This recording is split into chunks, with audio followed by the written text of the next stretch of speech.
evening, good afternoon, or good morning to whenever you're listening to us. We are the Imaginary Friends. I'm James. And I'm Ben. Thank you all for joining us again. This is what, number 14? 14, James, 14. Who'd have thought of... And we haven't got a cease and desist letter through the post. No, Weird have not hated us, which is always encouraging. They say no news is good news. So... Or random chess players. Yes. That we were potentially slandering. I forgot about that. Yeah. Anal beads, always a great place to start the day with. So, congratulations is on order. Yes. Your first event on the MWS committee has come into a close. Yeah, MWS it's been an interesting one. And that's going to be the theme of today. We're bringing the GG0 to an end. Yeah. I mean, we're not. We're watching it happen. It's like the eclipse. Yes. It's going to be a bit anticlimactic after all that. So anticlimactic. Did you sit around with a cereal box looking at the sky? Civ. Colander, that's what it's called. Uh-huh. It was naff as anything here in the UK. I was hoping, I was in the 22 floors up in a glass skyscraper. Okay. So I thought I've got an amazing view. Obviously, Yeah. I wasn't looking up at the sky. I never looked directly at the sun. But I was thinking, am I going to look out and it'll be night at like 7 o'clock? I'm like, that's going to be really cool. And like, oh, you're going to have to like turn the lights on in the building because like you can't see. No, nothing. And it kind of like at best was sort of like a little bit dark. And like dim. Squib, dim. I'm not even sure it's dark. dark. Yeah, dim. Anyway. Spain. I hear Spain had a really good one. So if you've got any good shots of the eclipse in Spain, send them to us so we can be really jealous. So, like the anticlimactic eclipse, GG0 is coming to an end. So today we will recap a little bit, but we have an exciting challenge. Yep. So we'll get onto that. But do you want to talk about, because we've talked about TOing, and we've made a little bit of progress with ours. We have. And by progress, I mean we've now got a quote for how much our boards will cost. Oh, God, yes. So paper mache, it is. So, we have made meaningful progress. I have ordered the Kraken. Yes. I have ordered a lot of resin. And there was a weird competition as well that we're going to both enter. How nicely timed was that? Exactly. So, so progress. We've got the room booking for our event on the 31st. 31st, yes. So shout out to all local events. Support your local TOs. Absolutely. So in the UK, what have we got? We've got the English GT. Yes, we've got a few coming up in the UK. So the next one is Into the Badlands, 19th of September, Newport Pagnell. The English GT is in like 2 weeks. Oh, English GT. You're right, that's 5th, 6th of September, isn't it? Yeah, I know, because I'm in stupid France. Yeah. I mean, French are lovely. I look forward to it. It's going to be an amazing holiday. I want to go to the English GT. But anyway. You've then got Things Can Only Get Badder, Sunday 25th of October up in Huddersfield. And then ours on the 31st. Would I be correct in thinking that if somebody had listened to our previous episode and wanted to play on the now famous Siege Towers, yes, if they were to go to Huddersfield, is that the correct event? That is the correct event, although I don't know if James will be breaking out that ball, though given our endorsement, I can only imagine he would. So. He has messaged me about it. He has messaged me, yes, as well. So, so all good. So if you want to play on James's famous Siege Tower board, then you need to get down to that event, support your local TAs. That's it. And support your TAs on the other side of the country as well. Yeah. James might be coming to our event. That'd be awesome. I did point out that we drove all that way to his. Having to stop 17 times to charge up my little... Well, that's your fault for having a car. That's your fault for having a toy car. Yeah, fair. You're welcome for the lift, by the way. Yeah. And obviously the big one, UK Nationals, 7th and 8th of November. Are we going to that one? We are going to that one. Are you going to that one? I'm going to that one. My only real 2-day eventer of the year. And you really, really, really want to win a disgusting belt. I hope we get a belt this year. I don't know. Oh yeah, I forget we're one person now. Yes. But Obviously, the UK Nationals is a great one for anybody to attend. I know we've got a few people from abroad who are looking at going, and I have been messaged. Oh, so the chap who beat me in Poland. Oh yes, which one? There was a couple. There were lots. The chap who I'd say, I don't want to say deservedly because that sounds really petty to all the other people. Yeah. So some of the wins were, or some of the losses were some quite heavy flip based or like some skews. This is a chap I was like, you know what, he had his tactics right. Okay. He had me beat. So he was the one that played Clampets with the double chatty aura and played the terrain and the kidnap a little bit. Yeah. So he messaged me to go, I can't find the UK Nationals on Longshanks. And I was like, no, Dave, the most heroic of TOs who has kept the Malifaux community going for all this time, can't be perfect. And his weakness is he doesn't like Longshanks. Yeah, we were chatting to him about it the other day. He could not be convinced, could not have his mind changed. I wonder if we can get him to run it on both Longshanks and the other one. I sincerely doubt it. But anyway, the point being was I was able to send a link to the website. Excellent. He does have a very lovely website for it. He does. And I didn't realise he's listed how much money they've made for charity. He's got it per year on the website. What's the total? Do you know off the top of your head? About £5,000. Whoa! So there was one. So it was going up, and then there was a sort of crash. Yeah. And now it's rebuilding up. Nice. So no, it's done fantastically well. But yeah, it raises huge amounts of money. So £5,000. So it's about, I think its most was about 1,400 in 1 year, and then it sort of dropped from that, and then has built up steadily. So I think it was about 800 last time. Massive shout out to him. Well done, Dave. For supporting the local hospice. So, where was I? So yeah, UK Nationals. Yep. Very exciting. But yeah, we're very excited. All the internationals coming to. Definitely get down, get your tickets. We'll be there. Come see us. Come have a chat. We'll have to have our own swag there to anyone that comes up and mentions how amazing our podcast is. I'll get something cut out or printed out or something, some kind of imaginary friend swag. For if you. We are all of our subscribers' imaginary friend. Exactly. So the branding, we have had a bit of a domestic though. We have, and I'm sorry to say it, traitor, and we will have to air our dirty laundry.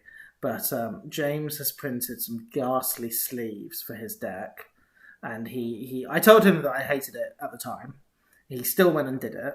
And he then messaged me to say, can I count on you? And I was like, absolutely not. You know I can't. Like, I told you at the time, no. I haven't changed my mind. So James feels like we need to build the brand. I have looked at our Spotify stats. And we have 120 subscribers, which I'm 90% sure is the entirety of the world population of Malifaux. We love you, Malifaux players! So I feel we've reached everyone already. I'm pretty impressed. So we don't need to build the brand. Always need to build the brand. Always need to build the brand. So, if we get to 150 subscribers, can I count on you to join the sleeves? Still no. I tried. They're glorious! Disgusting. Anyway, I will let that belt hang up in our gaming room before I put those sleeves on. So win nationals, then we'll talk. So just a little bit on the MWS. So last MWS of GG0. Yes. And your first as the committee. How has it been? Yeah, we've only had...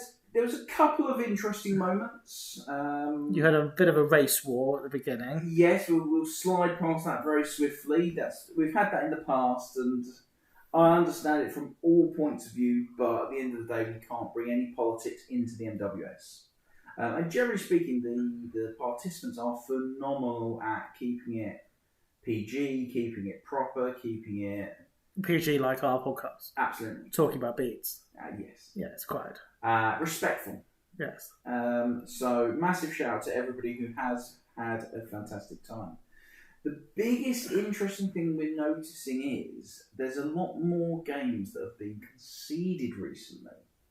So over the entire tournament, we've had a lot more games conceded than if we look back a year. the amount of games that would get conceded each round, like it'd be a surprise if there was a game conceded each round. And now we're getting 2-3 games conceded every round, despite there being half the players. Is it the same people? Not always, no. So do you think this is people bored of the game? I think it's people not wanting to make the effort. Like you and I, we've gotten up at 3 in or stayed up till 2 in to ensure we get our game in, making sure that we compete, to try and win it, and to try to just enjoy the games against people from all across the world. And I think there's been a lot more people who haven't been as willing to. They still want to get the games in, but you know what? They're not willing to go as far as they used to, perhaps. And I think possibly, now this is all conjecture, but I think the beta, as amazing as the beta was... The beta was almost GG0. Yeah, and we've been playing the same missions. We've had nearly the same missions for 2 years, nearly, with the beta. Oh, really? So I spoke to Manacle Cackle today. Yes, I've been chatting to him. So did he say the same thing? No, well, I actually mentioned it to him, and we were chatting about it. That was where kind of I did the maths, and it's about 18 months of the same strats and schemes. Okay. So actually, the fact that people are a bit tired... if you include the beta, that makes sense. It does. So I'm really hopeful that, you know what, GG0, I've loved it. I think... well, it's been quite good for us. We've done very well. So I had a conversation with a chap about the errata. Oh, yeah. And it was very much like... So this chap's played a lot of games. A Centurion. Ooh. And I kind of pointed out that the point of the errata wasn't to give us a new edition's worth of models and go, oh, I'm excited, I now have new content to play. That's not the point of an errata. That's not. Just because you've played 1,000 games and are bored of it because you've played so many games, that's not the errata's job to fix. No. And to an extent, it is GG1's points to fix. In some ways, yeah. But we've got to be a little bit realistic in the sense that it's not going to change that much. No, it's not a new edition. It's just new strats, new schemes. I think the change to schemes will be massive. That probably will help. But actually, we'll get onto that in a moment. But the way they've changed schemes should give games a fresher feel. Yeah, I agree. So, I mean, it'd be almost impossible not to. So, in that sense, hopefully that will help. Yeah. I'm really hopeful we're going to have a big resurgence of some of the past players going back to GG1. Well, we were at an event last weekend. Yes, on Sunday. And there were a lot of new players. Huge amounts. So that's really encouraging. So we obviously started every conversation with, do you know we have a podcast? Some of them did. Really? Yeah. Who would listen to our podcast? Like 2 people I spoke to. Oh, wow. That's good. And have they actually listened? Yeah. Oh, good. Did you play either of them? Yeah. I was in conversation with them. Oh, right, okay. And did they demonstrate a mastery of the zones of influence? Obviously, Benjamin. Fantastic. Was that the game that you struggled? Yes. Yes. We'll say yes. Yes. Good. Top respect to all of them. Good. So, but new players coming in.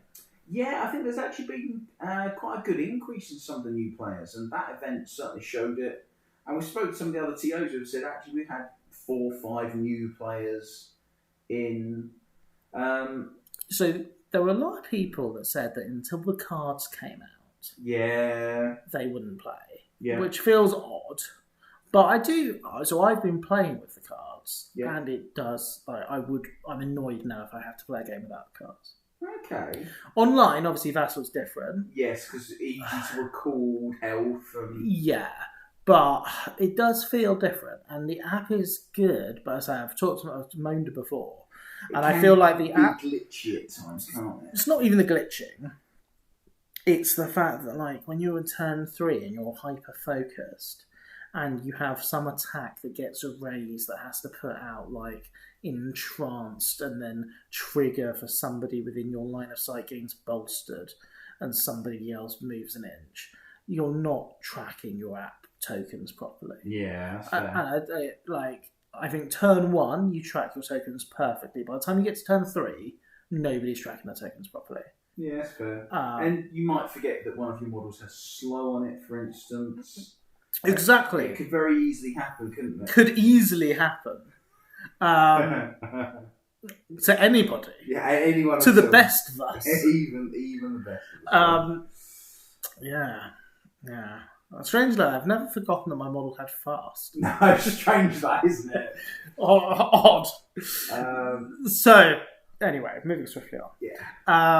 For the best. For the best. No, so, yeah, a lot of people were saying when the cards come out, and obviously there has been documented stock issues. Yeah. And it's the new player comes in and loves the crew and goes, I want to play Perdita. How do I get all the Perdita models? You hope somebody's selling them online. Yeah, which is frustrating in any sense because it's not putting money back into the company. Yeah. And we want the company to do well. We're all capitalists here. Absolutely. Oh, is that talking politics or is economics okay? Economics, we'll pass it on. So, we want Weird to be doing well. We want Weird to have investment. We want them to be going. We want, we've got so many players demanding content and models. That's it. We want them bringing out more models. They've mentioned themselves. They've got some crews that have far less model counts they need to work on. Well, they did have models that they discontinued. Yes. So we'll ignore that. New models, Ben. We'll ignore that. And new factions. There's still a couple of factions that are missing keywords. So hopefully that they'll... Have they announced what factions those are? No. So I think it's a known secret that Thunders and Arcanists are the ones with only 7 masters, not 8. Okay. So they're the ones that should be getting... I did realise this because I realised that I don't have a choice of any of the Thunders at Scorpions at Nationals. I am playing all 7. You are. So there was some... Unless I wanted to play Wrath. So I'm playing all 7. All 7. There was some leaked content about it a while ago, but I think the community's done quite a good job of shutting that down because actually... Those people have been murdered. Yes. And we want to wait. We want the official stuff. We want to see what's actually coming out. Rumours here and there are generally actually bad for the community. And even if you have an idea of something very early on... it can change throughout a playtest and things like that. Quite. So, yeah, really excited to see what comes out for those 2 factions, when it comes out. But big thing, obviously, GG1 coming in next month. Hopefully, so the next MWS will be GG1. Next MWS is definitely going to be GG1. And can you give a spoiler to our fans of what the next one's going to be called? Oh, have those conversations been started? Those conversations have not yet been started because this one's not finished. So this one, the current one is by You Got a Friend in Me. Who named that? I did. I could tell. Yeah, thank you. Yeah. Very good. Well, Bayou were the winners of the last event. Oh, is that how it works now? Yeah, so previously we'd done... So the person who won the last World Championships within the MWS, their faction was Explorers. Oh, right. And that's where we had all the Explore... But we'd done all the Explorer Masters and we were kind of like, well, we need new names. So I kind of just went with, you know what, who won it last? Bayou won it last. Let's do a Bayou themed one. So are we going to get an Arcanist themed one for the next one? Well, it depends which faction obviously wins this one. Mm-hmm. If it so happens that Mr. Benjamin Salmon is currently top with 5 out of 5 wins and nobody can catch him having played Arcanists, then it may well be that Arcanists an Arcanist themed title for the next one. Oh, that's very exciting. Yes. Do you have a favourite master out of pure curiosity from what you've used? Well, Colette. It'll be Colette. But we'll talk about factions later in the episode. So, the little challenge, and this feeds nicely into it. But yeah, I think it should be the person who won the last one should choose the faction keyword for the next one's title. As I say, they definitely get the faction keyword. I did actually look previously, the previous winner, in terms of what masters they'd played. They hadn't soloed it. If they'd have soloed one, I'd have gone with that master, but they hadn't soloed one. I think they played like 2 with this one, 2 with that one like with the that one. best of people. So I kind of just... So the challenge for us today, and as we talked about the schemes, they've now announced... So they've given us the list of schemes, and they've told us which schemes go into other schemes. Yeah, so we've got a very nice flow chart here of which schemes go where. We won't share it on our feed, because A, no one looks, and B, we don't want to be responsible for epilepsy if somebody looks at this and it's a little bit triggering. Yeah. So, imagine, if you will, a mess. Yeah. Imagine central London traffic lights in rush hour. It's more like central London train tracks. Yeah, during Union action. So their point was so if you take Reshape, right? Yeah. So you're playing a team that trivially scores Reshape. Yeah. And you could engineer. In fact, you did do this. It's like the first week of GG0. Yeah. You were playing whoever you were playing. Misaki 2. And before she got nerfed because I did bad things with her. So,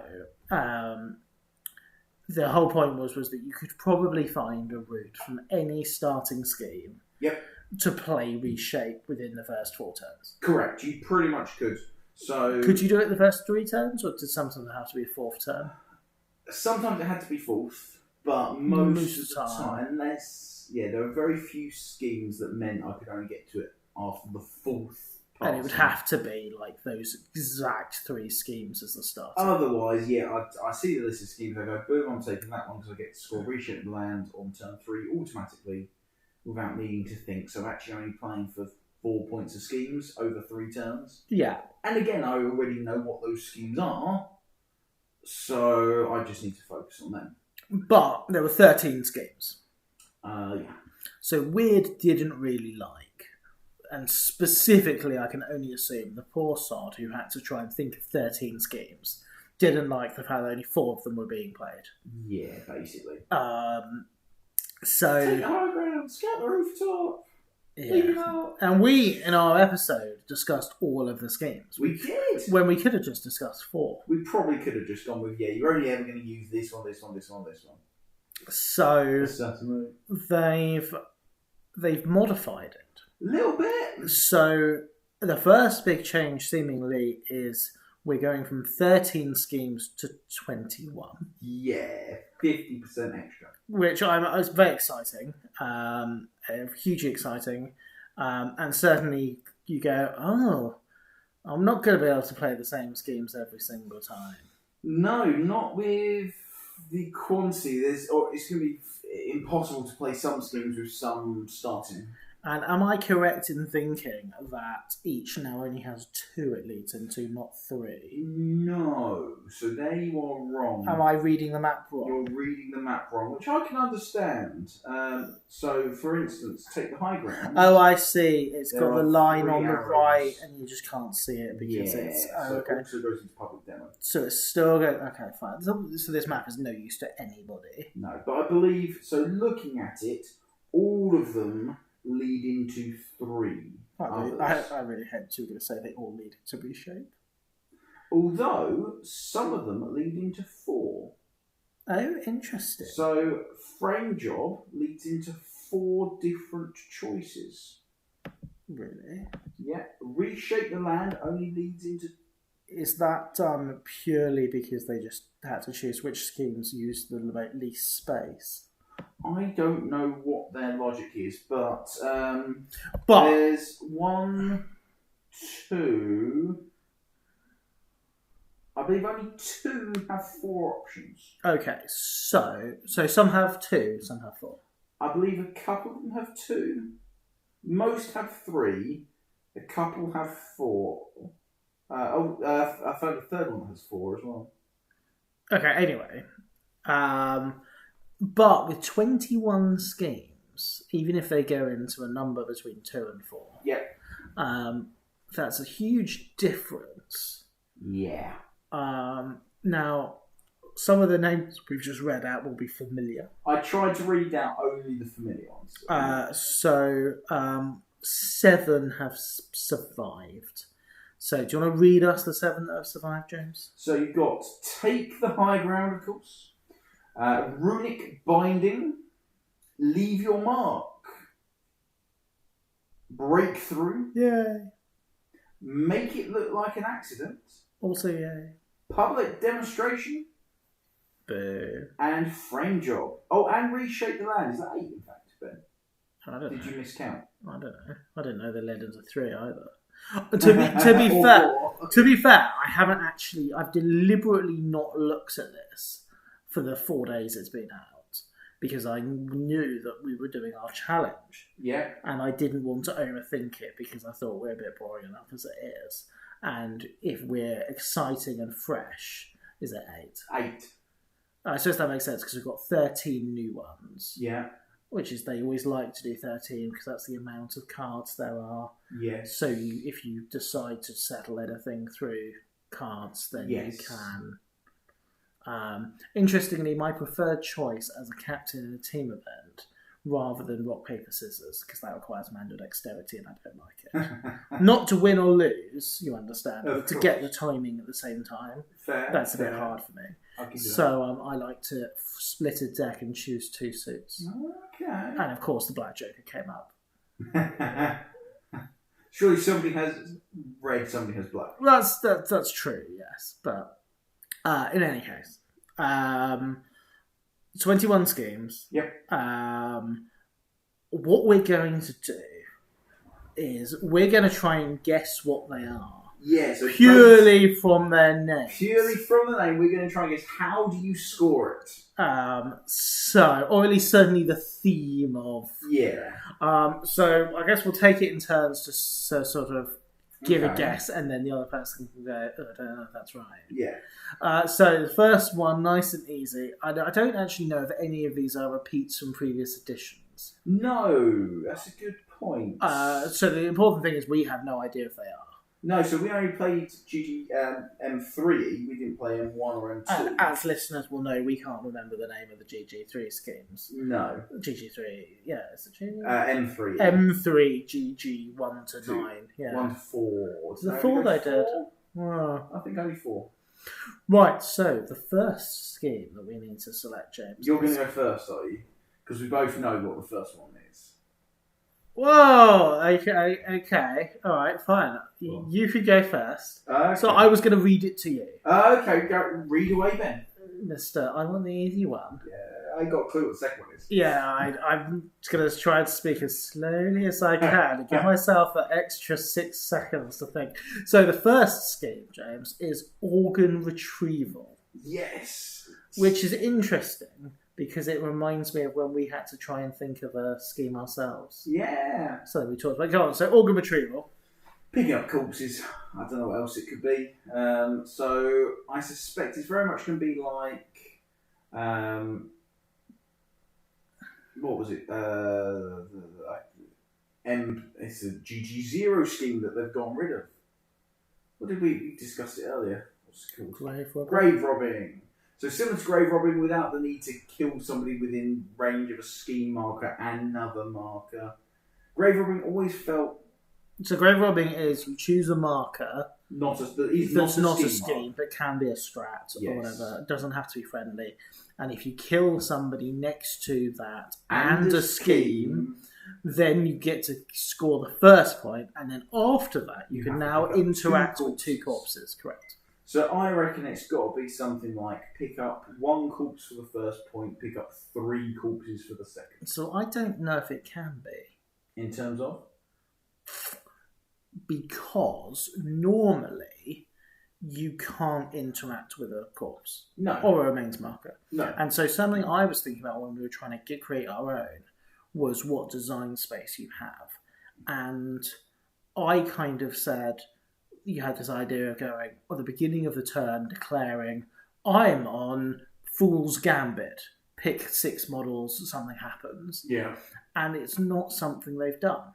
So in order for you to have the legal ability to interact with a corpse, the scheme has to be already declared. Has to be flipped.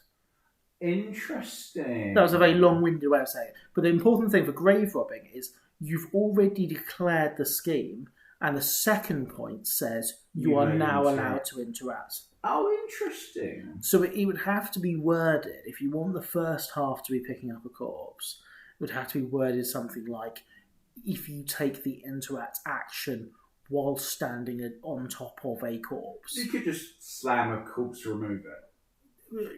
Although the issue with slamming it is that enemies don't stop. And peons can do it. Because actually on grave robbing, I've had game states where I've suddenly had to go and man mark all the corpses to prevent them interacting with it. So they'll want it to be an interact. But as the game is normally, until the scheme has been revealed, you are not allowed to interact with a corpse. Interesting. Which is probably also good law as well. You should not interact with a corpse. I mean, that is very good advice. But yeah, so I don't think... you could, by all means, say you now can, and you just reveal it as you do so. But it's not how they've worded schemes up till now. Interesting. You're right. Don't say that often. Well... you just have to say GG, well played. But so it could. I think interacting with corpses is great. I really like it, and I talked about it in when we had to guess our schemes. Yeah, create our own. But I think it only works as the second point. So then, what's the first? Is it just grave robbing plus? Or is it just grave robbing without the additional strap or marker next to it? Well, then it's just assassinate, isn't it? Assassinate and pick up the body. Interesting. So we'll move on. It's got to be some kind of killy or maybe... Yeah, so I thought about it a little bit. I was trying to think of... Interact standing next to an injured person? Yeah, I mean, that. But again, you can't interact with them when they're injured until you're allowed to, until you're given permission to do so. How do you score that first point? Yeah, so it could be you choose a target. And actually, I quite like that for organ retrieval. Because you're going, I'm looking for someone that has a heart and we want the heart. So you choose an enemy model. But it doesn't have to be unique because then it's distinguished from assassinate. Kill them and pick up their corpses. Potentially. So it's sort of like, because assassinate's left the pool. It has. So actually, this could be a new assassinate. I think the more I think about it, retrieval infers that it's going to be a choose an enemy model scheme. Okay. And then combined with corpse collecting and interacting. So James, what's your guess for Awakened Power? Awakened Power. Wasn't it my... Oh, okay. Sorry. Go on. Awakened Power. I'm really glad you asked me that question, James. Thank you. Yeah. Okay, so Awakened Power. I've had my 6 seconds to think about it. You've had more than 6 seconds. So there are now power bars, and there was a discussion. So I've tried to avoid too much commentary before I saw an idea where that's definitely it. Or somebody going, I played GG1. This was a scheme from them.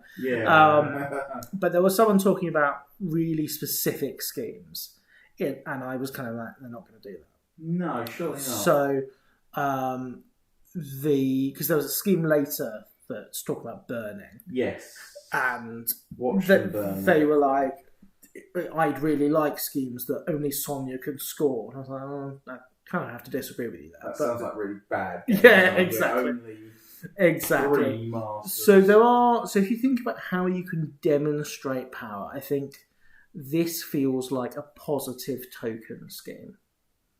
Okay. So, or it could just be a scheme marker scheme, which it probably is. It's either something like a runic binding. Yep. At which point it's choose a pattern of schemes, and the schemes are in the crochet pattern, and if they're in the crochet pattern, you get a model. Like, it probably is that. Because you look at Power Circle. So that's the one I was thinking of. I was thinking back to Power Circle. So is this a new Power Circle? Is this a new one? But would they not have just reused the name? Yeah, Power Circle was quite cool. I really liked it. I always loved dropping a scheme mark on a bottom up. So in terms of their narrative, Power Circle, Runic Binding. The Runic Binding is still in the scheme. Runic Binding is still in there, yeah. So that suggests it's not going to be an enemy model. I mean, maybe it's a rune, but I mean, they're not going to do a friendly model Runic Binding because you just score that in your in deployment zone. Yeah, unless you have to be in the enemy table. Potentially. So outside of arbitrary scheme markers being somewhere, which again like feels like leave your mark or whatever, I wonder if you could have some kind of, you need to have this amount of tokens on your models. And so if you had like remove 10 friendly schemes from your own, not schemes, remove 10 friendly tokens from your own crew. Too hard to keep track of. Because when do you start keeping track? Well, no, you'd have to just do it. You at the end of a turn, if you have 10 positive tokens, you can remove, or even if you had like remove 7 different ones, or whatever different ones it was, because you've got your ones you can prepare for. You've got your shielded folk 3. So if you did 5, most crews have some positive. Is that too specific? I don't know. I think that's too specific. It's going to be a crochet pattern of schemes. Nah, I mean, I suspect it's. I suspect it might be like Power Ritual, where you need the schemes in the corners of the board. They have started to bring back. No, I don't know. So it was the next one that I was thinking of. Right. So James, undercover agent. So I think this very much has to be a named model. You pick one of your own models. Yeah. And they need to be next to the enemy, engaging the enemy master or something, with a scheme marker next to it for the bonus point or something. So possibly a one-man public demo. Mm-hmm. But you have to choose. But you have to specify who it is. Yeah, potentially it's either going to be next to an enemy model or because do you remember Deliver a Message? I love Deliver a Message. I was just thinking. I kind of miss Deliver a Message. Yeah. I forgot about that. Interact. But yeah, I'm wondering if it's a specific model breakthrough because it's undercover. It's got to be in the enemy deployment zone. Maybe. I was going with next to the boss, but it could be deployment zone. But yeah, undercover agent. It's got to be something like that. You're going to pick a model, specify one of your own models, and they need to do something. Or, if it's undercover agent, do you choose one of their models? Because that's your undercover agent. I think, if they are standing next to the boss. Yeah. Oh, very reliant on movement, shenanigans and stuff like that. You could certainly imagine a scheme pool of that plus frame job and being like, I don't want to attack, I don't want to move. I've got everyone that's standing 3.3 inches away from each other. Yeah. And I don't risk moving within a single lure or something. There's a lot of lures, but there's a lot of crews that can't lure. Very few lures that will put a model exactly where you want. True. Generally you have to go over and heave them. Or whatever, yeah. So. It's interesting. I think it's going to be one of your own models. Okay. I'm going to go with that. Okay. Obviously, we will never recap this. We have to try. We have to see. We'll have to mention it, see how close we were. We will review it and decide how close we were. And if we were fairly close, we will go over it. If we were nowhere close, we might forget about this episode. I don't know if this episode will even be uploaded.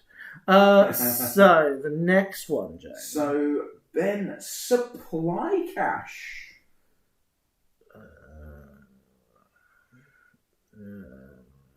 I haven't got a clue. It feels like I can't think of any mechanics outside of scheme markers. Yep. That it could be. Agreed. So it's going to be some arbitrary schemes in a pattern somewhere. I wonder if it's going to be ski markers on a bit of terrain or something. You mean like Scout the Rooftops? But on the same piece of terrain. Like Scout the Rooftops? Or like Search the Area. Yeah. But on the terrain, not just close to it. Yeah. I mean, they have demonstrated that they are willing to kind of change quite radically. Yeah. How they want schemes to work. Yes. So it's possible that there'll be more of a shake-up that we haven't seen yet. Yeah. I mean, it could be when you remove a piece of destructible terrain, score this. Mm-hmm. Which could be awesome. But not all balls have destructible terrain. But my Kraken tentacles will be destructible. So the Kraken head, not destructible. Nice. Tentacles, destructible. Love it. So you can hazardous smash into bits. Okay, moving swiftly on. Supply cache, because we're struggling here. Stake a claim, James. I mean, that's got to be ski markers on a specific point. Yeah. For sure, that's got to be a marking terrain. Yeah, that's possibly more marking terrain piece, isn't it? Pick one piece of terrain, have... Although, how is it going to be different to Search the Area? Is it going to... I think it's going to be multiple. You have multiples, so... But then how is it different to... I suppose it could be like Scout the Rooftops, but without the height requirement. Yeah. I think it will be more like... I think it'll be exactly that. But possibly with a harder second point. Maybe it's going to be, rather than, because obviously Scout the Rooftop, you could deny it by having the model at the same elevation within 2 inches. Mm-hmm. This one, I wonder if it's going to be a merging of leave your mark, so more ski markers on that piece of the terrain than the enemy. Okay, yeah. So only that's ski claim. markers, you're claiming that. Mm-hmm. So it'd be like Search the Area, but it's not blocked by an enemy model. It's blocked by ski markers. But is that not leave your mark, but anywhere on the board? You have to control 2, I reckon, for the second point. Yeah. And so if you need 2 ski markers on both, 4 ski markers suddenly becomes quite intensive. Well, I reckon you have to have more ski markers on a piece of terrain point to claim it. Yeah. But you have to have more than your enemy. So if they have 1 on it, you have to have 2 to claim it. So if you've just got 2 pieces of terrain, outside 6 of the deployment zone, of course. Well, this has to be on the enemy half, right? You can't have... Oh, maybe enemy take claim on like the barrel that's 7 inches out of your deployment zone. Love that barrel. But yeah, I reckon it'd be something like that. Okay. So what have I got? Lay the bait. So I was just thinking that there isn't an ensnare. No. So I think this is now the ensnare. The new ensnare. Lay the new ensnare, quite. Yeah, because it's still got frame job. Yeah. I wonder. So ensnare is unique only. Yeah. So bait feels more minion-like. Okay. Because it's more derogatory, isn't it? Yes. So I think this is going to be a minion-inspired ensnare. Ooh, interesting. I like it. Watch them burn. So this is the only one I have seen commentary on where people are talking about. So there's the few things that I've seen I liked and was like, that's really cool, but I don't necessarily agree. So somebody has to take damage from a condition, 1 point. They die from that damage from that condition, 2 points. Okay. Which is both really cool and at the same time really specific to a couple of crews. So I think the first point's going to be an arbitrary number, say 5 enemy tokens. Okay. So 5 of your tokens on their models. Nice. And then, second point, 1 of the models that has a token. So you trigger your first point for going, I have 5 brilliance markers on your models. Issue. Mm-hmm.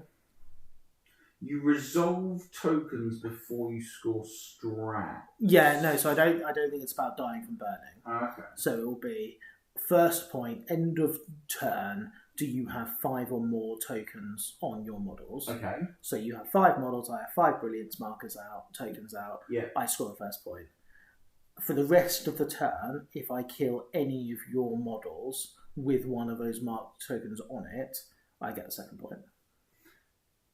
But the turn's finished.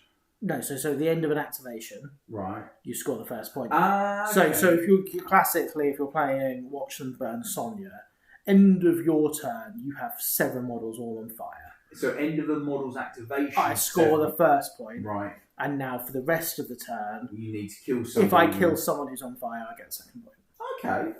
That sounds plausible. But I don't think it will be as specific as just burning. I think it has to be enemy token. I completely agree. There's a lot of different tokens. And even that becomes... some crews won't be able to score that. Yeah. But then some crews, Reshaped Land is much easier to score than others. There's a huge difference between much easier. Yes. And remember, Reshape, you can just put 5 schemes down. Or 5 I bombs. scored 5 scheme Reshape. It always annoys me though that you get punished. You get punished because you have to remove those schemes. Yeah.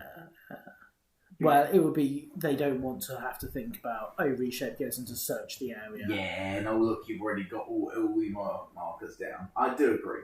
I think it would probably be fair to remove all the other markers as well. Yeah, you just scored 2 VPs with them. Yeah, you can remove your 5 ice pillars or whatever. But anyway, so yeah. Because certainly every faction, I'm sure, can score it. Yes. But, if you're playing solo, there are certainly crews that it doesn't really matter how hard it is, you can't score. Yeah. But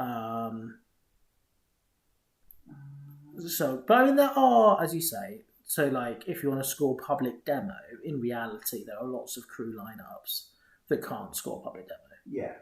So, fine. I'm just thinking, just having a look at some of them. Interesting. Most keywords, if I'm just picking it up, so Colette, for instance, can put out burning keywords. Yeah, but Colette has a lot of enemy tokens. She's a control team. Injured, of course, a fair few crews put out. Every crew, what about the Clampets? They don't. Staggered, no. I don't know if it's about can't. It's if they have one model that puts out staggered, you're not scoring it if it's 5. If it's 2 or 1, then sure. Right. Is it me? Yeah, so you've got Pure Spite, Ben. You got this one, not me. What on earth is that? I haven't got a clue. Well, I feel fairly confident. I was fairly confident that this isn't a silly crochet scheme one. This has to be a beatdown one. Yeah, surely. I think, I'm going to be decisive. Okay.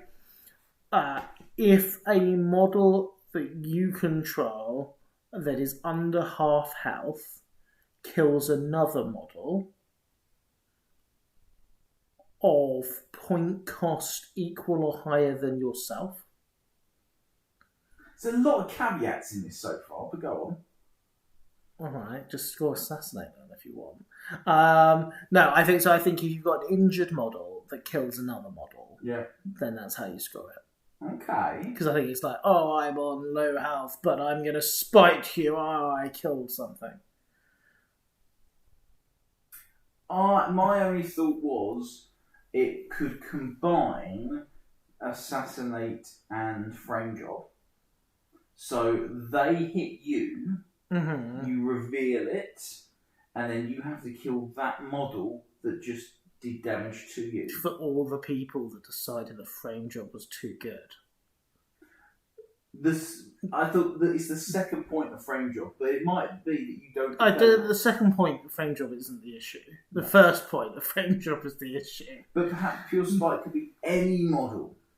So it doesn't have to be on the enemy half, or you don't have to choose the model. Or maybe you choose... Well, no, it can't be that because it's just you get 1 point for them hitting you. You perhaps choose the enemy model. Okay. So you choose the enemy master, who's going to be beating your face in. You get 1 point. And if you murder the master, you get the second point. It does sound like a worthless assassinate, doesn't it? It sounds like it's... yeah. I don't know, but in terms of that spite of, you've hurt me, so I'm going to hurt you back. Yeah. That's where I was going with that. I'm excited to find out it's like, if they're like trying to do something and you go and remove the ski marker. You pick up 5 enemy ski markers. Yeah, it's like, screw you. Yeah. Right. Plant evidence. Yeah. Yeah. I don't know how... My only thoughts of this is, again, leaving ski markers in specific places. I think this could be, again, another remains marker one. Okay, what, as in you want to leave a remains marker within X inches of this? Yeah, I haven't worked it out. Yeah. The narrative. I like the idea of remains markers as planting evidence, you planting the corpse. Yeah. And there are a number of guild models in yes. And even search the bodies. So guilds have always had that remains marker sub theme. Yeah. Also known as just robbing people. Although it's the elite models, isn't it? In Lucius. Yes, it's like the investigator. Yeah. What's that skill? No, not investigators. Now it's all Dashiell's models. The whole crew word gets. Yeah. Right. So yeah. So we have a sort of. So this has got to be a ski marker one, and it's either going to be ski markers and remains markers, or just ski markers. Yeah. You get the really easy one. No, that was mine. So you've got caught red-handed. No, that's not the easy one. The one after that's the easy one. So caught red-handed.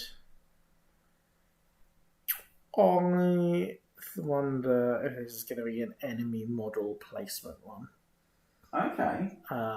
So I think it would be a bit niche, but I quite like the idea of enemy model in your deployment zone. Interacts? Something like they've done something. It's going to be a frame job style, punishing them for doing something. Okay. Got to be interacting, surely, caught red-handed. Yeah, so maybe it's interacting near your model. Yeah. Maybe it's interacting near your master. What if you chose one of their models, and then if that model interacts within arbitrary amount of distance between you, you would score it. Fair. Which would probably be quite good. It would be quite specific. But there'll certainly be board states where, like, if there's a high intense strat, like boundary dispute, possibly penalises Don't Mind Me. That'd be really funny. Yeah. So no, I think that's quite cool. Yeah. Right, go on, James. What do you think? Get the drop on him is. If it's not to do with falling damage, I don't want to know it. I really hope it's because when you fall. You can fall onto enemy models and cause damage too. Can you? I'm fairly certain you can. Maybe not. Maybe I'm just hopeful and wanted that to be. I think you're just making that up. I might just be making that up. I'm convinced you're making that up. There are certain models that have that as an ability. The captain. The swashbucklers. I'm thinking swashbucklers in Zip because I've been looking at Zip. Because Zip's really cool. It certainly isn't a rule because otherwise the captain wouldn't need it as his own ability. Yes, but it's got to be falling damage of some description. Yeah, without a shadow of doubt. Then make it look like public demo frame job reconnaissance. Sounds schemy. Yeah, I think this could. But Breakthrough's already in it. Yeah. We've had ley lines. Could this be a ley lines? I was thinking this could be a centre point, not centre line one, because we've lost harness the ley lines. See, I was thinking this could be multiple schemes in the enemy deployment zone. So not just Breakthrough. No, because breakthrough's 1. No, I know, but like we've got breakthroughs in the thing. They've kept breakthrough. They have. If they'd got rid of breakthrough, then yeah. Okay. So could this be bald edges? Centerline bald edges. Yeah, could be. So I think this is going to be a centerline one because while we have leave your mark, which is a center point, we've lost harness the ley lines. We have. I think it's going to be a bald edge thing. Fine. I'm not going to argue with you. And then for the final one for you, what does make sure they're not found? Possibly another corpse one, removing corpses. We've given this answer to a lot. We just like it. We just want it to be. We want it to be one of them. Yeah. You're hiding the evidence, but that's the name of another scheme. Yeah. Make sure they're not found. Make sure they are not found. So you've got to maybe identify. It's just like the Roman Legion that disappeared. The whole Legion. Disappeared. I watched the film of that. Yeah. Oh man, I don't know. There seems to be some overlap.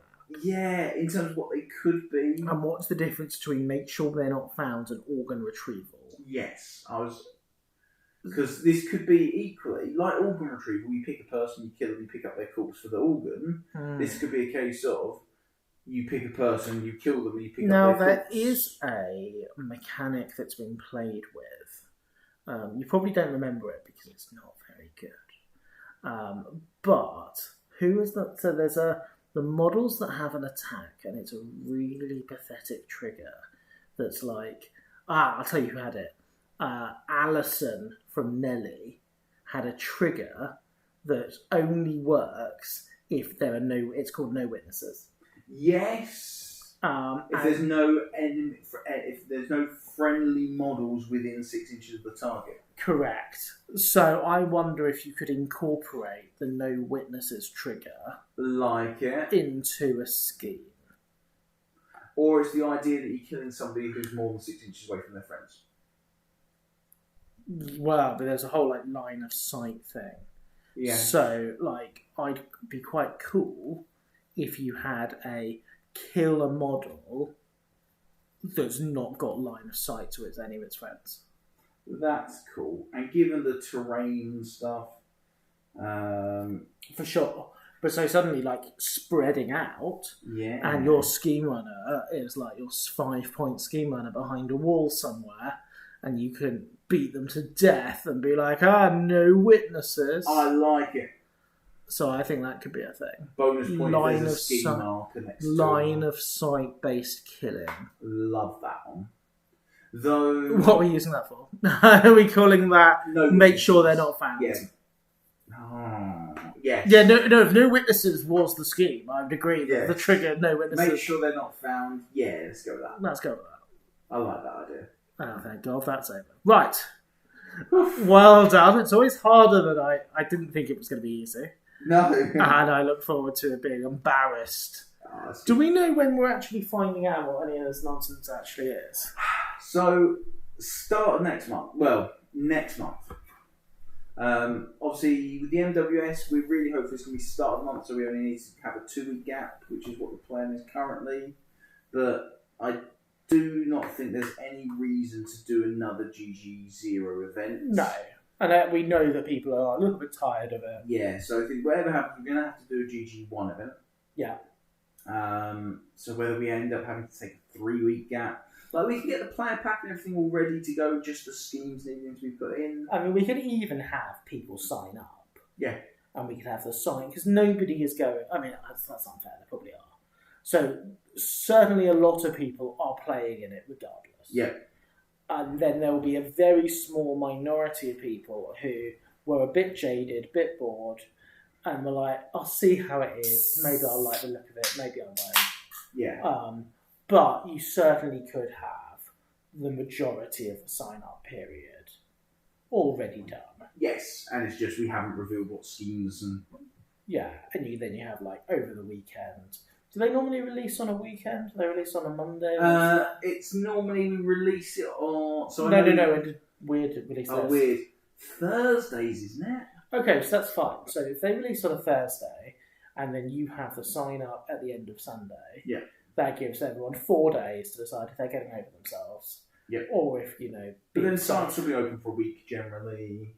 Well, you don't need to be open for a week. If it's a 3-week gap and everyone's really excited for the new GG, Yes. you could have a 4-day sign-up period. Yeah, plausibly. And again, we could open it for sign-ups early. We'll have a chat within the committee. There's a few things that I want to possibly try. There could be, depending on rumours that I've heard, there could be some other stuff I want to try out. And what are those rumours, Chip? I wouldn't dream of adding fuel to the flame of rumours, Ben.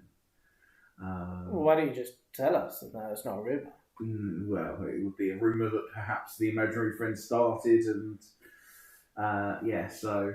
Oh, wow, okay. Well, that's all very exciting, James. Yeah. So, I understand you played Neverborn this MWS. Yeah, so Neverborn were one of the few factions that I hadn't actually yet played to any real extent. I played 1 or 2 random games with 1 or 2 random masters. So of the 8 factions, have you played all of them now? It's a good question. I've done Arcanist, done Bayou, I've done a little... Explorer's probably what I've done least. Done quite a bit of Guild now, Neverborn, Outcasts, Rezzers, and yeah, I've avoided the big ones in Thunders, but I've done a number of. I played a bit of Lynch, played Who are the big ones in Thunders? Well, mainly Mayfang and Lindley. Do you have views on Lindley, James? Of course, everybody has views. Do you want to tell us about your views? I think that's been well documented for another episode. Oh, okay. But yeah, so Explorers is probably the one I've done least. But you were excited to play Neverborn because you've been considering them for some time. Yeah, there's a few interesting ideas. Pandora, I really like the look of. Titania, I was quite excited by possibly. I've tried Giants in the past and couldn't get them working. So is it safe to say that you started the MWS pre-errata, were playing the Syzygy sisters in every single crew with all the overpowered stuff, and then the errata came in and your entire list was upended? No, I wouldn't. You know me, Ben. I love playing keyword. I don't know why, I just really like playing keyword. I have actually recently become more keyword orientated. I don't know what's changed. That is new for you. Well, it's not new. It has been a while. I think it was when I got so frustrated playing a huge amount of Explorers. Yeah. And going, I guess I'll play Cooper with the Alleyway Echo. And I maintain that was the right thing to do. Yep. But it did annoy me. And I think the difference, I like finding new combos. You do. You're very good, actually, as much as I hate to admit it, you're very good at finding, this model out of keyword in this random keyword have a huge amount of synergy and work together amazingly well. My best example of this, which was hilarious that my opponent ranted about it, which is always funny. I also had someone ranting about how overpowered Shenlong was. So that was... Maybe it's just you. He was playing Maxine 2 at the time. Maxine 2? So I had a Maxine 2 player telling me how overpowered Shenlong was. That's impressive. I never got to activate Shenlong again that game. But anyway. So the combo, let me get this right, was I was, funny enough, playing Maxine 2. Sure. So funny. It's the only time I've ever played her. And I played her with Ket. So... Oh, yes. So the funny thing here is that because obviously if you're playing a really killy game like Informants, you want to have as much card advantage as you can. And I was like, I've got a 5-point model with Jury Rig. I'll just Jury Rig 9 times and have amazing hand. Yeah. But the problem is turn 1, which is when you want to do that and you play with yourself in the corner and you go, right, I'll just sit here. You haven't actually got a way of of flipping enough cards. No, it's very hard when you've got abilities to change cards from your discard pile. Yeah. You need lots of cards in the discard pile, and generally turn one, you're like, I onwards, I flip one card, I do this, I flip one card. And you might, like, make some random attacks through concealing deliberately. Yep, to get more cards. To get more cards. So, yeah, but like even then, say you've got, and there are very few cheap models that can attack your own models with an attack, not a tactical action. Yes, very important. So yeah, like you don't get a lot of cards in your discard pile. So I then had the amazing idea: what if I just shockwave myself? Yep, you don't relent. So there is only one model in the entirety of Explorers that has a shockwave that actually affects your own model. So a lot of shockwaves are enemy model only. Yeah, true. So Ket, and I know what you're thinking, but Ben, isn't Ket an 8-point model? Like, yeah, we've got that. It's a 9-point model because I've taken it out of keyword. I still really like Ket. So Ket has Alter Gravity, which is a signature action. So importantly, he can do it 3 times. He can do it 3 times value. And so choose either towards or away, make a scheme marker within range, models, not enemy models, within 2 of the scheme marker must pass a TN13 speed duel or be moved up to 2 in the chosen direction from the made marker. So, yeah, so I played triple Jury Rig Machinist, and Ket, and then activate. So I obviously deployed in everybody in my crew within 2 inches of a specific point. Yeah, and then I triple shockwaved my team. Well, triple bit, so did it. Yeah. So say it was 9 wide.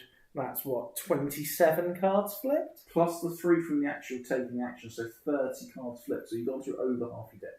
Yes. Not mattering whether you pass or fail. No, absolutely not.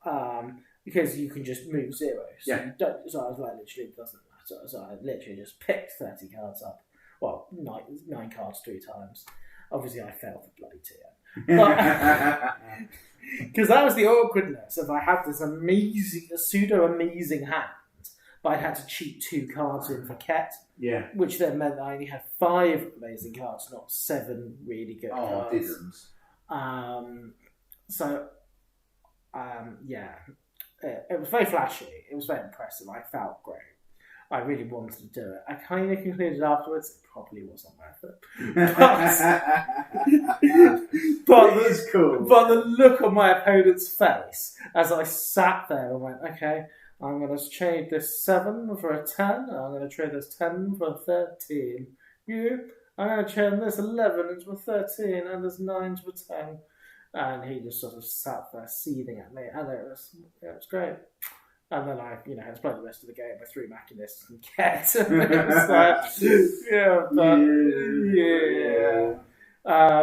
so no, but anyway, the point being is I like those kind of trying to find synergies, and it's probably also safe to say that there has been 1 or 2 times in my wargaming career that rules have been changed after I've won an event with a specific interaction. Yep. That apparently wasn't intended. It's happened to all the best of us. Well, so I think I was basically on a Steamforged Games watch list. But anyway, the difference is there's a huge difference between going, oh, that's really cool, taking Ket in Maxine 2. Yeah. And I'm going to take the Alleyway Echo. Because why would I take anything else? When he's just because better. It's just the best 9-point model in the game. Yeah. And he's just a god walking amongst mere mortals. Thankfully, he's been hit with a bat recently. He has, but there's still someone saying, oh, I'll just take Kia. And it just annoyed me. It was just like, why? Like, no, just play your bloody crew. But sounds like we're having a conversation there, Ben. Yeah, I say I'm coming round to round. Excellent. And I think there's part of it has just been inflation, and I've said before, it's people focus and overthink and decide, believe that they can win the game before deployment. Yeah, and that list selection of on the game, and that always annoys me. Yeah, fair. And then when that's combined with, I guess I'll just take, and I generally think it doesn't really matter. You are not going to lose the game because you took this henchman over this other 9-point model. No, it's what you do with them. Yeah. Quite. Yeah. So, yeah, and I think maybe in 4th everything's a bit simpler. So maybe it's a little bit easier to go, actually, this model is just better than the others. Yeah. So, anyway. Coming back to the Neverborn side of things is I didn't play Syzygy Sisters once. Oh, really? I didn't play the Rex once. Okay. Every game I played was fully in keywords. Have you considered that you might have done better had you taken the Syzygy Sisters? I'll have you know I got best Neverborn. Uh-huh. Thank you very much. Oh. Is that it? Yeah, that's about it. Will you be podium? No. Oh. I'll be lucky to be top 5. There was 9 it was really phenomenal players all battling it out for seconds. It was basically every single English shark minus me. Because you're already No, there was a 12-way fight for second. Yeah. So strength of schedule and margin of victory is going to matter. It is. Unfortunately, the opponent I played early on dropped out from tech issues. Computer died. Well, maybe you should have put MOV as the first tiebreaker when you set up the event. Yeah, no. for a multi-round event like that, 5 odd rounds. Yes. Yeah. No, I agree. So the schedule is much better. But yeah, I had it in my first MWS. My opponent, I think John, dropped after one game. And I was like, I didn't want my strength as good. Yeah. And I was really excited because he was a really good player. Yeah, really. So I had a really tough game. I managed to win it. I was like, fantastic. I've got an amazing strength of schedule. No, dropped. And then dropped it. I was like, okay, fine, whatever. I didn't want it anyway. I think he was getting away because I know this was trying to arrange travel and stuff. But anyway, I digress. So, but Neverborn, you felt the Neverborn were a little bit limited. Yeah, I did not enjoy them. And it was weird. The last game I played was really quite funny because it was corner bombs, and in the build-up I was chatting to my opponent, Ace, from Spain, and then he had already put his crew in, and I was like, okay, I'll talk. It's nice when they've got that, you just talk openly and go, right. So I really wanted to play Dreamer. But at the same time, I looked at, because it was a Neverborn mirror match, and I looked at Nikima and went, I don't see how Dreamer doesn't just get beaten to death by Nikima. Mm-hmm. And on the previous Bombs mission, my opponent had played Nikima. So you're like, I'm going to have to deal with Nikima. So I'm going to have to deal with Nikima. The only way to deal with Nikima, I felt, is to bring your own Nikima. Is to bring my own Nikima. So you did. So I did. And he played Dreamer. So we had the same thought, which is really funny. Unfortunately, my thought was correct. Then Nikima beats Dreamer. Then Nikima just beats Dreamer to death. And he had 2 models left at the end of the game. And Nikima is cool and she does 4 damage, and then she doesn't interact much, and it just was a bit. So you're saying you chose the idiot-proof Brain Dead Master, that worked to charm, and then were a bit sad that it wasn't really fancy and didn't scheme much. Yeah. So if you wanted to scheme much, why didn't you play Dreamer? Because I was scared that he would just kick his head in, which she did. So I feel that my fears were entirely proven correct. Because if I'd have gone Dreamer and he'd have gone Nikima, I kind of sensed the outcome could have been very, very similar, with Dreamer getting his head kicked in. But Dreamer also has a Min 4 model. Forgot about that. That was close and dangerous. So Delirium charged your Nakima. Delirium charged my James, Nakima. I was listening to the game. And Delirium won the flip without any raises. What's that, 2 And James is like, oh, so I take 2. And his opponent's like, 4. And James has a very good poker face, but there was a little bit of a high point in his voice as he went, what? As Nakima gets slapped for 4. From her own sword, effectively. From her own sword, effectively. As she was delirious. Yes. It was funny and painful. So, that was... Delirium died shortly after that. Well, yes. So... But, yeah... So do you think Neverborn just didn't have enough tricks? Because they are very tricksy. They've got a few things. I suppose the hard thing was I didn't get to... The matchup I wanted to play Pandora in was the matchup my opponent dropped. Which I was a bit disappointed in because I wanted to see how... I like Pandora. And you're so miserable that Pandora is your spirit team. Yeah. I didn't like the Silken King when I played him. I didn't feel that his crew really does anything. Did you just not get any upgrades out the entire game? I didn't get any upgrades out turn 1, which was big. Yeah. Although actually, no, I lied because when I played Silken King, I did take a model out of keyword. Oh, did you? What do you take? MVP of the match, Leo, yes. who just summoned dogs, and the dogs ran around. It's funny because we discussed it before the game, and normally I kind of leave James on red, and he was fretting because he, was playing against a very good player. Shout out to Piru, and he clearly was wanting to put the work in, and I was like, I don't know if he had a butterfly outside or something, right. And so James was like, blah blah blah blah blah. And sometimes you just need to talk out loud. Yes. And then James was like, Ben, I need you to answer. Yeah. And I was like, I'm sure he's fine. Anyway, so James was second guessing himself because he was playing Silken King, so they limited crew because it's quite small. Yeah. And it's one of these sort of never played him before. Yeah. And he identified that scoring might be a bit of an issue. And he was like, what about taking Lulu and just summoning dogs? And I was like, whatever, sure, be fine. And Lulu was your MVP. Scored me loads of points. Kept you in the game because you drew it, didn't you? I drew that one.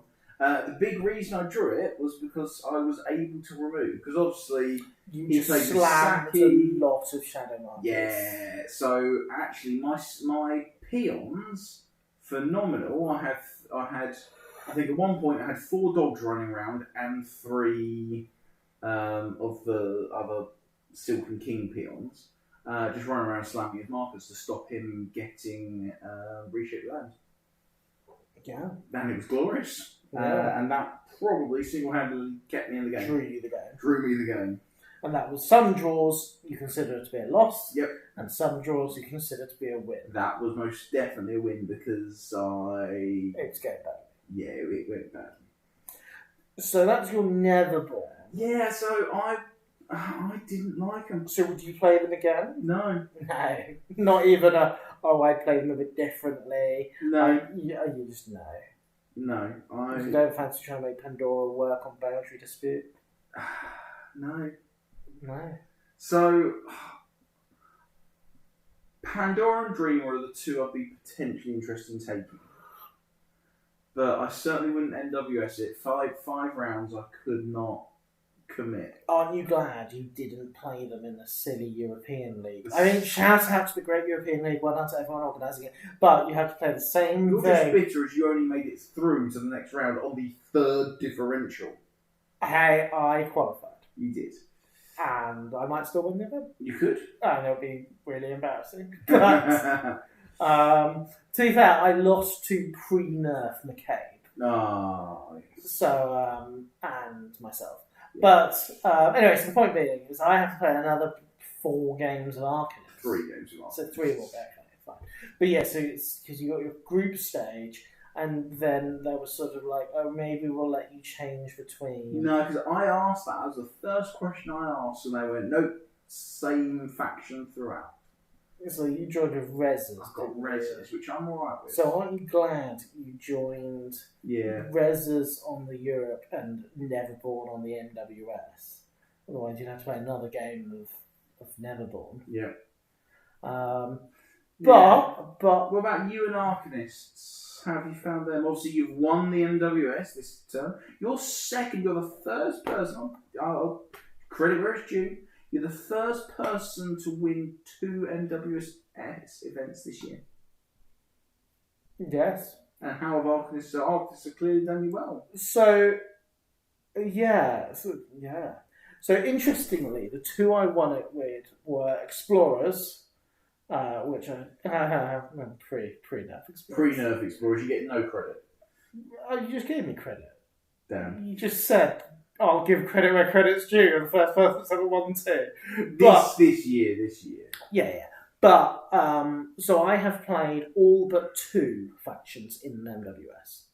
So I haven't played Guild and I haven't played Bayou in an MWS. I don't think I've entered a tournament with Guild. Bayou I played with a 3-round one. I played Bayou in. But I don't think I played Guild, which is odd because I played a lot of Guild. Yeah, I've played a lot more Guild than you recently. Yeah.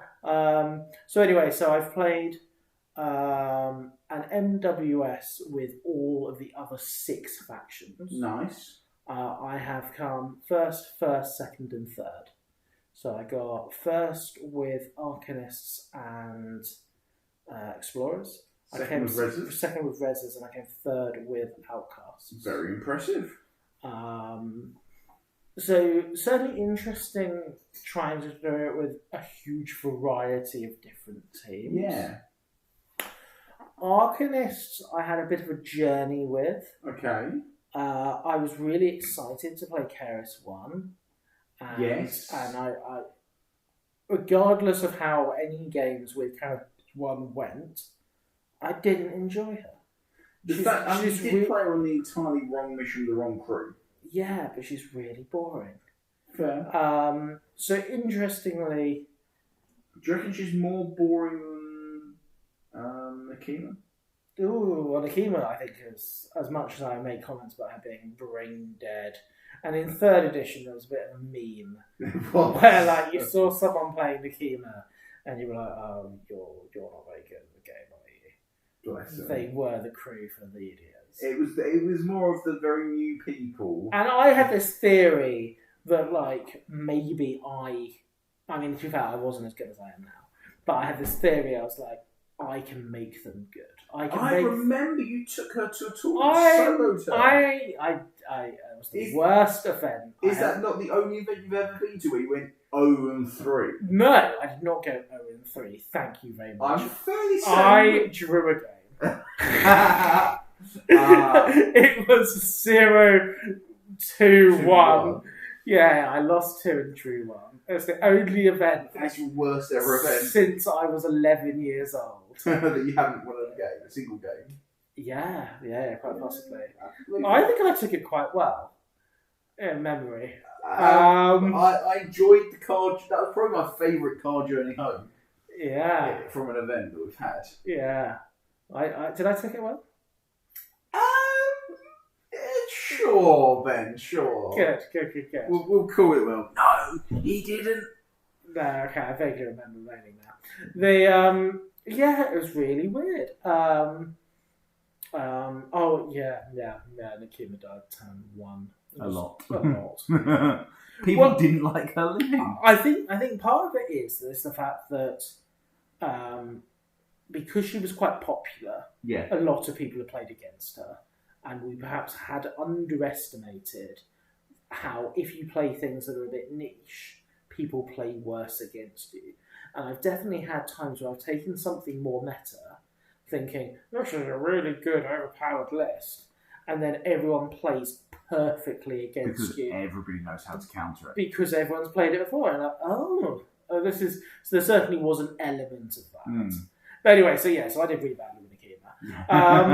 I think Nikima now is a lot more interesting. Okay. Because you can't hire the matures, you have to grow up the matures. And Nikima 1 is boring, and Nikima 2 is unplayable. Yeah. But the crew is interesting. Okay. And the Kima one is kind of what you want. So, Karis then in comparison... So Nikima has blackened the wings, which is really interesting. Yeah. And it's a leap, it gives you options. No, it takes away options. Okay, but it... So, literally takes away options. So Karis has, almost no activation movement. Other than the stone takeover. Yeah, so you have red line, which is incredible. Amazing ability. And you have the Boilermaker, who's really cool. Yeah, places people. But you would never take him because you're like, why would I pay 2 stones to be anywhere on the board as opposed to be anywhere on the board with 1 stone? Fair. But yeah, it just felt like they were very limited in what they could do. Okay, despite the fact they could get anywhere on the board. Yeah, but you were just attacking 3 times.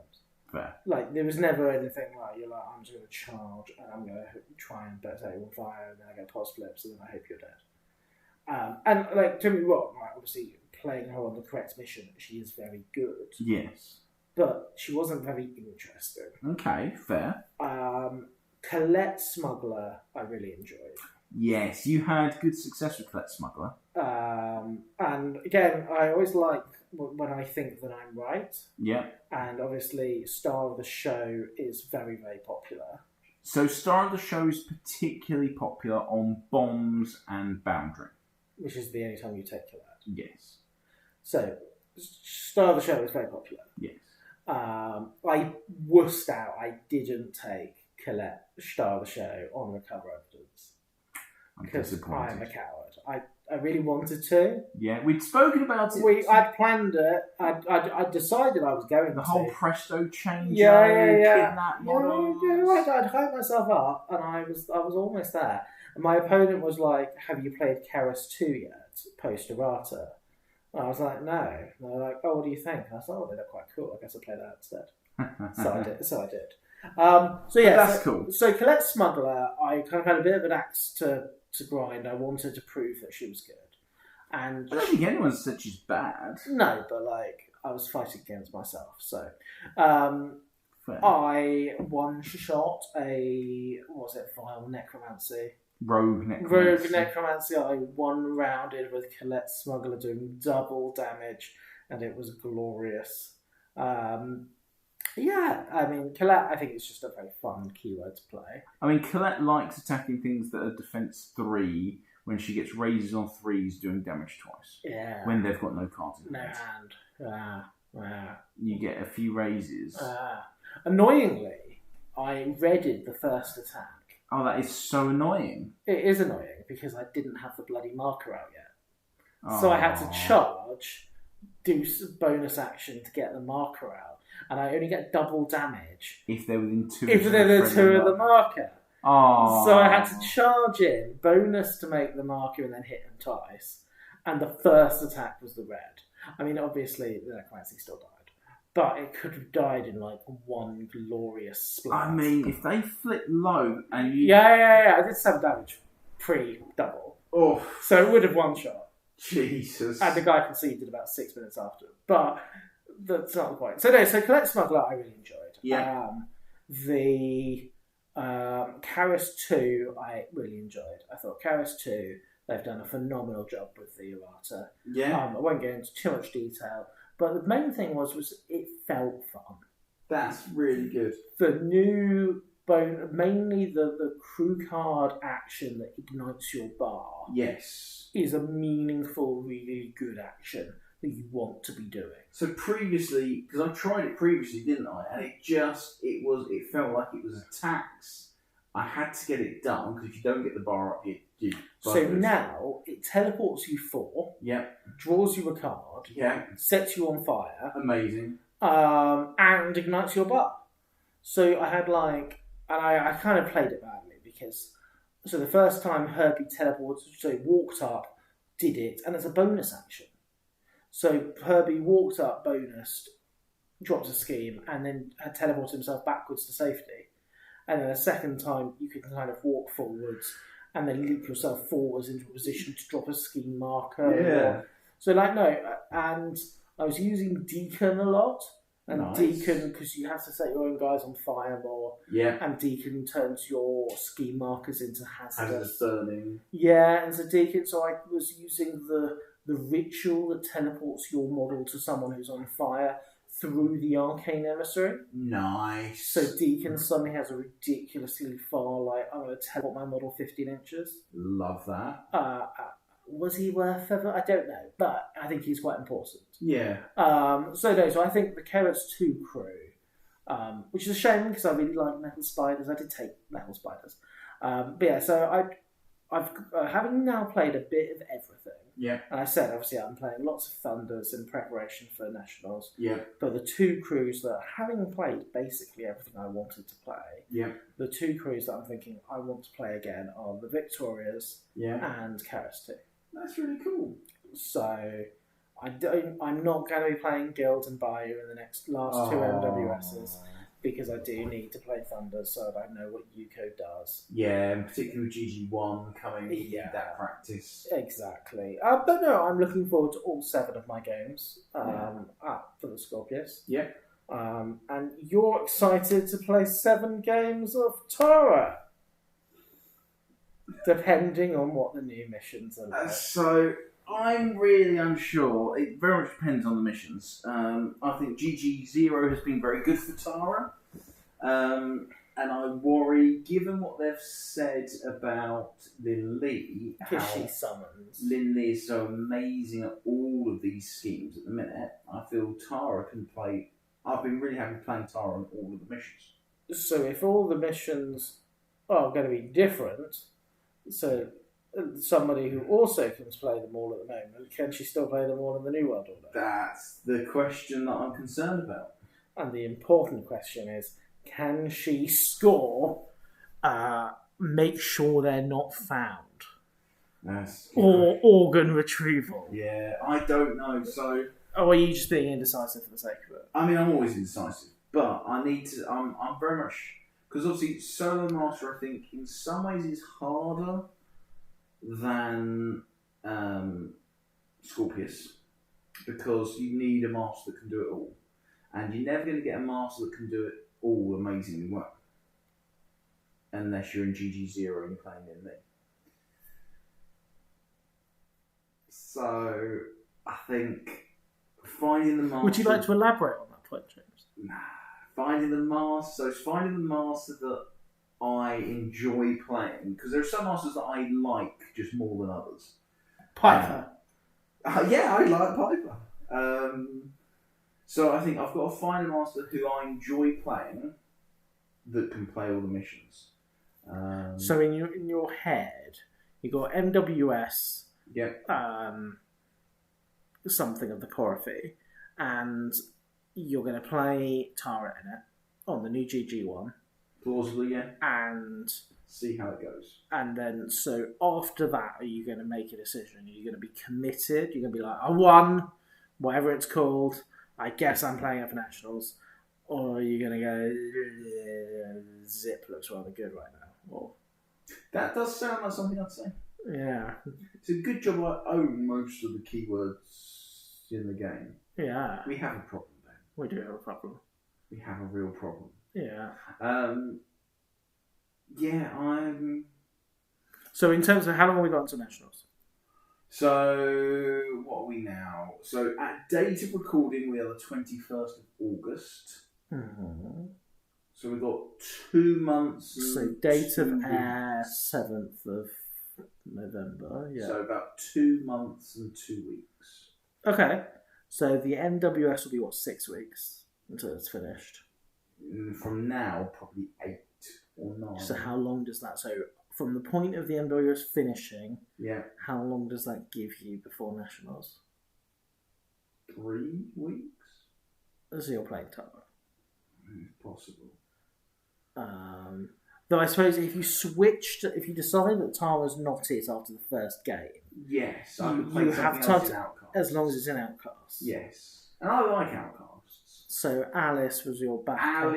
Alice, I think could be quite cool because we know that your true master is whatever the scheme runner is that's in both. Herbert. Yeah, I mean. Your true model is Herbert. Maybe it is just Herbert. I like. It's certainly not V. God.